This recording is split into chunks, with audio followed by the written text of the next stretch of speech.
माता भैरवी के वो रहस्य जो शायद आप नहीं जानते। नंबर 1, माता भैरवी 10 महाविद्याओं में से एक छठे नंबर पर आती हैं। भैरवी देवी को तंत्र शास्त्र में भगवान भैरव की अर्धांगिनी माना जाता है। ये जोड़ी शक्ति और तंत्र दोनों का प्रतीक है।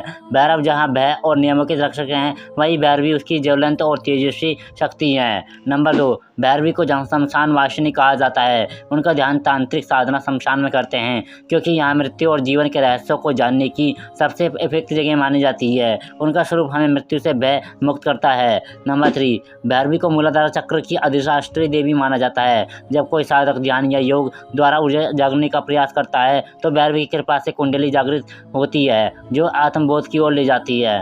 नंबर 4, हालांकि भैरवी का रूप उग्र और भयावह है, लेकिन वो अंदर से माँ की तरह करुणामयी हैं। वो साधक के अज्ञान को नष्ट करती हैं और उनके भीतर ज्ञान की ज्योति जलाती हैं। उनका तेजस्वी रूप बुराई का विनाश करता है और भक्ति को शक्ति देता है। दोस्तों, कमेंट में जय भैरवी माता अवश्य लिखें।